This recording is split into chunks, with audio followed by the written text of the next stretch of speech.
guys, welcome back to Check Your Leader TV. Today I'm just going to do a bit of a hobby roundup.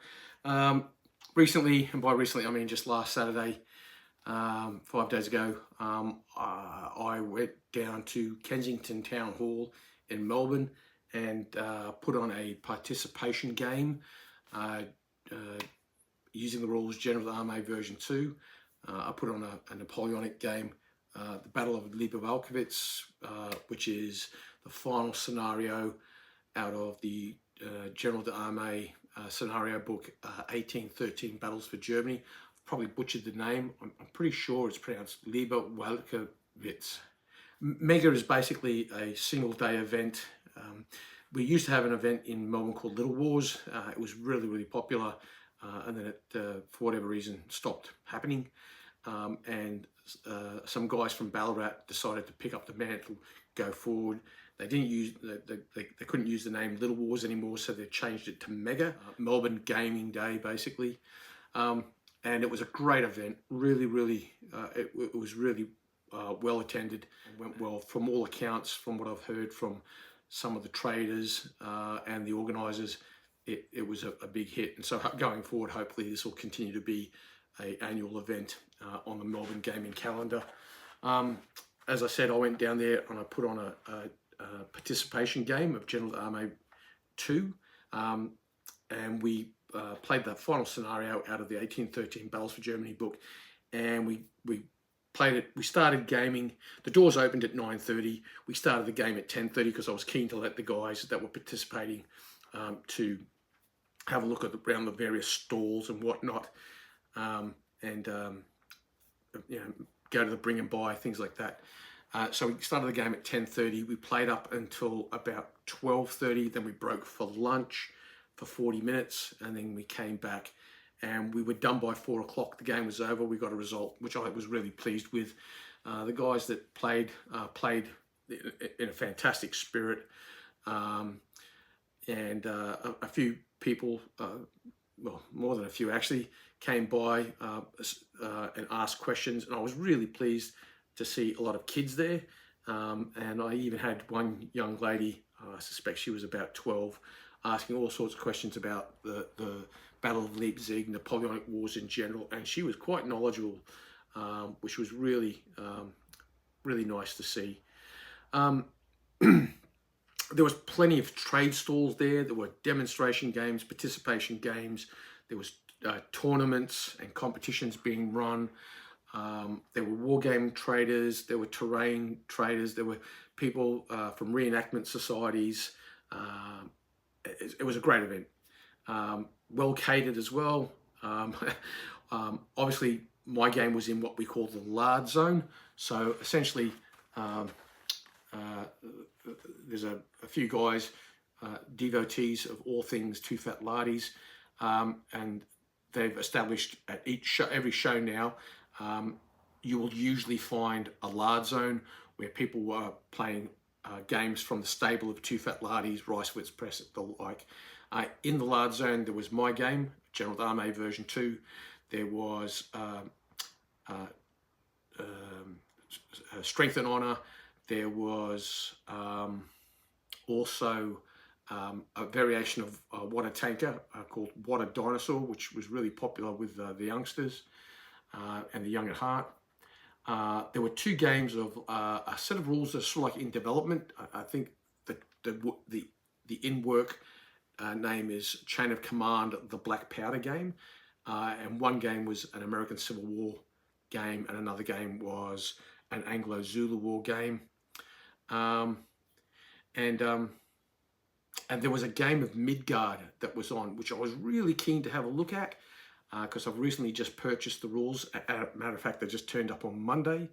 They look like really good set of rules, and I was really keen to have a look, but unfortunately I was hosting my game, and then when the time that I did have a break, I used that time basically to do a bit of a walk around the show, say hello to some of the traders, and take a short video, which I will now share with you now.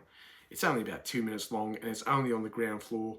I don't go upstairs to take any video up there, but I have got some still photos from what was going on upstairs. So I'll show you that footage, and then I'll do a bit of a roundup of the show and what I've got planned going forward.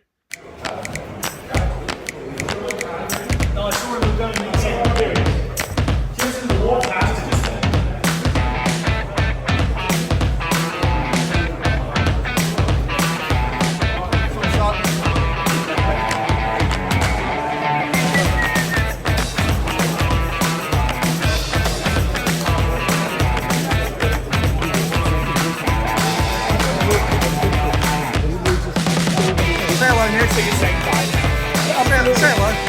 Hello. Hello. Hello.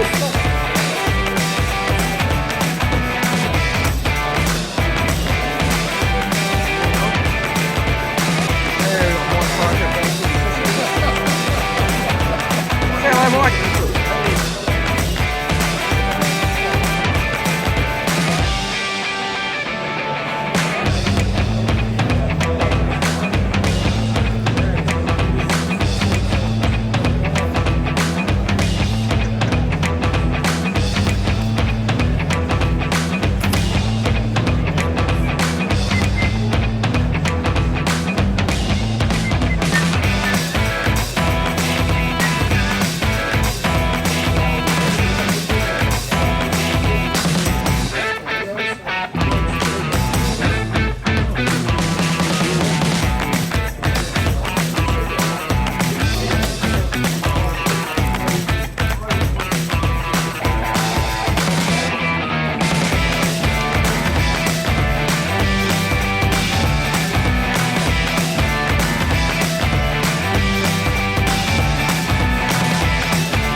Now, there was also some awards given out for participation games, and I wasn't aware these were even happening, but apparently they were.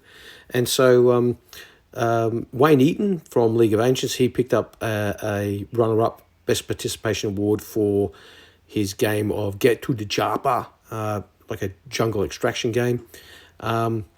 David Smith won also a runner-up award for his What a Dinosaur game.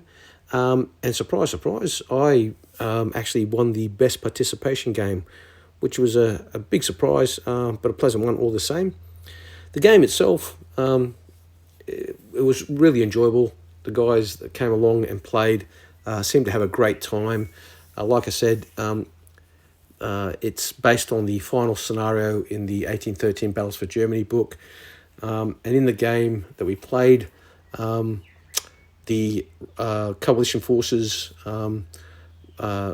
eventually won the game. It was quite funny how they won it, actually. They stormed into the village of Liebewalkowitz with an Austrian battalion, drove out the French defenders. These in turn were counterattacked by a young guard battalion led by the divisional commander using post of honour. Initially, the French young guardsmen, they won by a single casualty, but that's not enough. So that resulted in a drawn result. So they fought a second round and they got a draw, which saw the young guard thrown back. As a consequence of that, the divisional commander, however, had to test to see risks to general, and he fell off his horse and was mortally wounded. This caused the brigade to falter. At the same time, a French brigade that was fighting in University Woods to the left of the village, they also faltered after one of their battalions was destroyed. And as a result of that, the young guard in the brigade faltering test, when it was conducted, suffered a sauve-qui-paix result and fled off the table. And at that point, we called it there, and it was decided that it would be a coalition victory. As for other games, there was a Bolt Action version 2 game, a demo participation game. There was a Chain of Command game being played upstairs. Also, some Flames of War was being played. What else was there? Oh, there was some Art de la Guerre being played. So there was all sorts of different games and rule systems on display. There's some sci-fi. I don't know what rules they were using, but I also saw some sci-fi games being played, and I'm pretty sure it was like some kind of competition or tournament. So there was a lot going on. It was a great event. It was well organised, well supported, and I'm sure it'll happen again next year. Okay, so that's Mega 2024 in a nutshell. What I was going to do now was I was going to talk a little bit about what my plans are going forward in regards to just what I intend to be playing. Obviously, I need to finish off the 1813 Battles for Germany campaign, and that final battle is the one that I did the demo of. That's the scenario. Obviously, that's the scenario I used.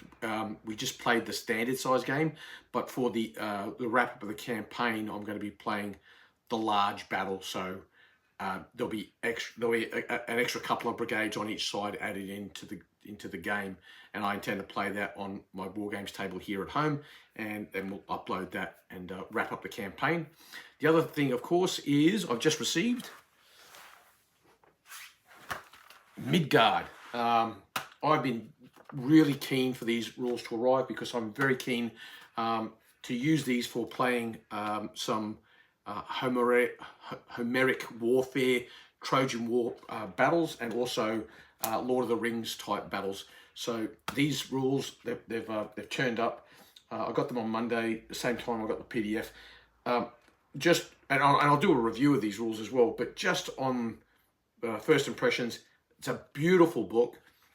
Very, very well laid out, just at a quick glance. Illustrations are just amazing. But I'm interested to do an in-depth review of these rules and also play a game, and so I can give thoughts on it. But from what I've seen of the rules and what I've read so far, they look fantastic. So I'll be doing that. And also I'll be doing a review shortly of some other bits and pieces. Some really good news. Battlefield accessories are now the official suppliers of all things Too Fat Lardies and Rice Press here in Australia. So that's really good news. Now I should mention before I go any further that the sponsor for the prizes for the participation games at Mega was a company called Khaki and Green here in Australia. They're an online store. Basically, they sell magazine subscriptions for War Games Illustrated, all sorts of, basically all the kind of products that you want to purchase if you're a war gamer, or even just someone who's interested in military history. They stock miniatures, terrain, paints, books. So I'll be, with this gift voucher, I'll be going on there and purchasing a whole bunch of things. And I'll actually probably spend a little bit more than this gift voucher covers actually.